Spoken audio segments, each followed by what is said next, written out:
My name is Catherine Lowe. Peter Diebel. My name is Jackie Bryant. My name is Augustine Vieira.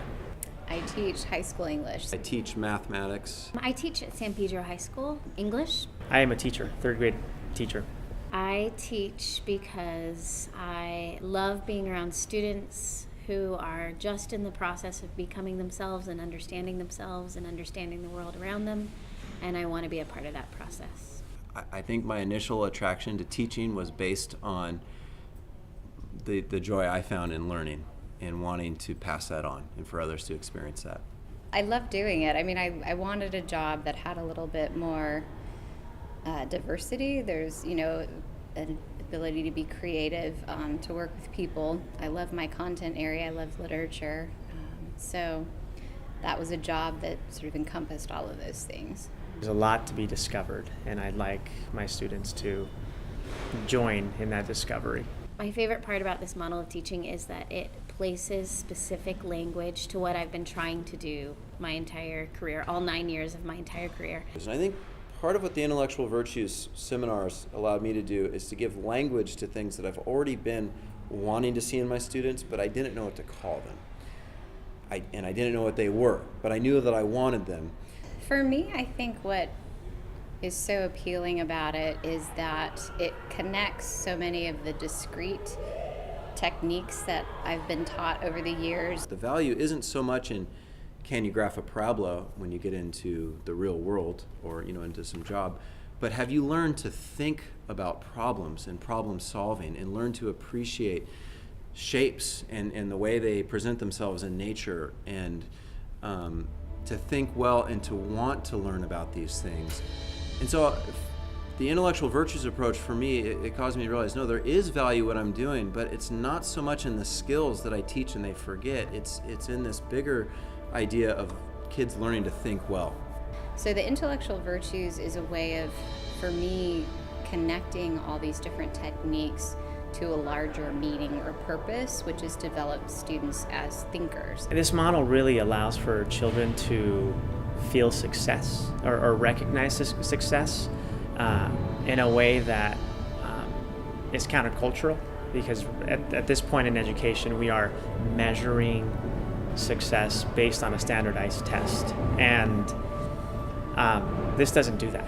This allows for children to feel successful based on their thinking.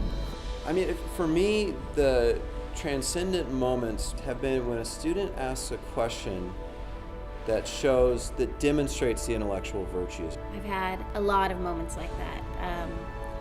Mostly it's in a response that a student gives that I don't expect them to respond with so much thoughtfulness and open-mindedness. I was teaching how to graph a parabola, as it were, recently, and I showed them the relationship between where the different points lie, and a girl asked me, but what good is that if we don't know where the vertex is?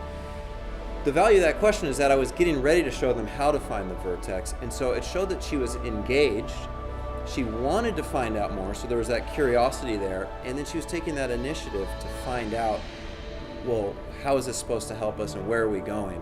I feel like in these tiny moments that my students' view of education is opening up what it means to be educated or learned or participating in the world around them.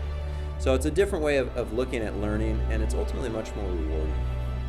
Oh yeah, I mean, so a recent example, and I shared this in there today, is I teach sophomore inclusion English, which means I have regular ed students, and then I also have mainstreamed special ed students who have different learning challenges, and sometimes their abilities are not quite to the level of other students their age.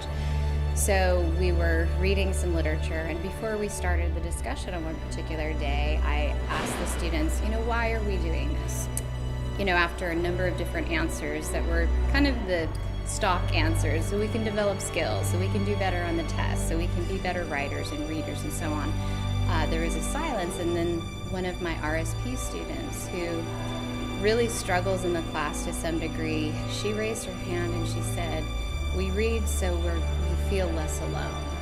And that answer just blew the whole class away, blew me away. I think that's one of the most beautiful answers I've ever gotten out of a student. And I don't think I would have ever gotten that kind of answer and heard that aspect of her thinking if we had not had this kind of conversation about why do we do this, which is a kind of question that's prompted by the intellectual virtues approach. And the kids, once they connected to it in that way, that there's meaning and there's purpose to this beyond just the test scores, they were all much more engaged that day in the activity that we were doing.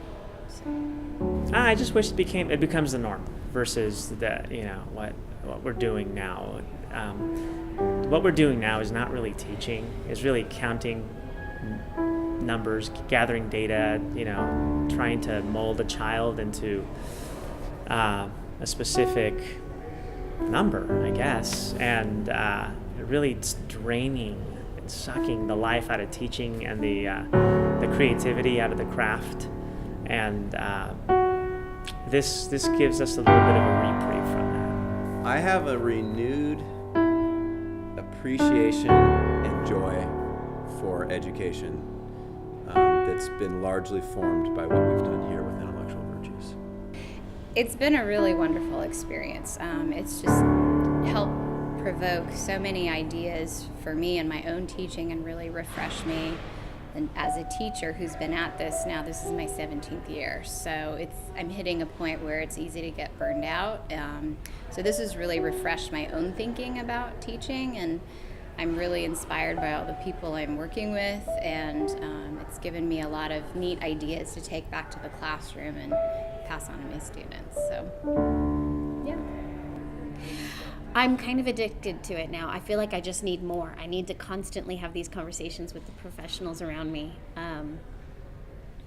And that it gives me a reason to teach. It constantly reminds me of the meaning and purpose of teaching.